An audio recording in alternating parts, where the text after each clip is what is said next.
একটি শিশু সুস্থ সবলভাবে জন্মাবে কিনা সেটা অনেকাংশে নির্ভর করে মায়ের জীবনযাত্রার উপর। তাই গর্ভাবস্থায় কোনো কাজগুলো করবেন আর কোনোগুলো করবেন না। 1. খাবার। শিশুর পরিপূর্ণ বিকাশে এক গর্ভবতী নারীকে protein, vitamin, mineral, calcium, iron, আয়ুর্বেদিকযুক্ত খাবার, যেটা কিনা মৌসুমি ফল, টাটকা শাকসবজি, ডাল, বাদাম, মাছ, মাংস, ডিম, প্রস্তুত দুধ পাওয়া, ভাত কম খেয়ে এসব খাবার বেশি বেশি খান। এছাড়াও দিনে 8 থেকে 10 গ্লাস পানি খাওয়ারও বেশ জরুরি। তাই তরল জাতীয় খাবার যা আপনার কোষ্ঠকাঠিন্য থেকে আপনাকে বিরত রাখবে, এই ধরনের খাবারই আপনি বেছে নিতে পারেন।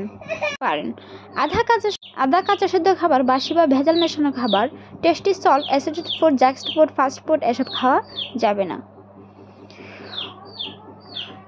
তেলে মেশানো অতিরিক্ত খাবার খাওয়া যাবে না। ক্যাফেইন জাতীয় খাবার যেমন চা, কফি, চকলেট বা কোমল পানীয় 20 মিলিগ্রামের বেশি খাওয়া যাবে না। তার সবচেয়ে জরুরি হলো প্রত্যক্ষ ও অপরোক্ষ ধূমপান এড়িয়ে চলা। 2. ঘুম। গর্ভবতী মায়ের রাতের বেলায় 8 ঘন্টা নিরবিচ্ছিন্ন ঘুমের কোনো বিকল্প নেই। এছাড়াও দিনের বেলায় 2-1 ঘন্টা বিশ্রাম করার পরামর্শ দিয়েছেন বিশেষজ্ঞরা। তারা বলেছেন বিছানায় বাম কাত হয়ে শোয়া ভালো। 3. পরিচ্ছন্নতা।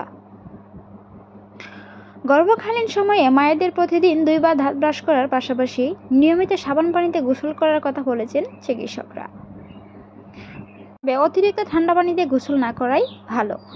চেষ্টা করুন টুল বা চেয়ারে বসে গোসল করা। পানির গামলা, ঘম, মাগ ইত্যাদি হাতের নাগালের মধ্যে রাখা, যেমন ঝুঁকে পড়তে না হয়। পুকুর পাড়ে কিংবা টিউবওয়েলে চেপে গোসল করতে হলে আরেকজনের সাহায্য নিন। ত্বকে যে কোনো প্রসাধনিক বা আলট্রাসোনিক ব্যবহারের ক্ষেত্রে অবশ্যই চিকিৎসকের পরামর্শ নিয়ে নেবেন। 4. পোশাক। গর্ভবতী মায়েদের ঢিলাঢালা, আরামদায়ক, চলাফেরার সুবিধাজনক পোশাক পরাও উচিত। বিশেষজ্ঞরা বলে কোনো অবস্থায় উঁচু হিলযুক্ত জুতা কিংবা স্লিপ খাটে এমন জুতা পরা যাবে না। মায়ের মাপ অনুযায়ী নরমাল আরামদায়ক পড়তে হবে। 5. চলাফেরা। এ সময় সমুদ্রের কোথাও ভ্রমণ বা গাড়ি ঘোড়ায় ভ্রমণ করা যাবে না।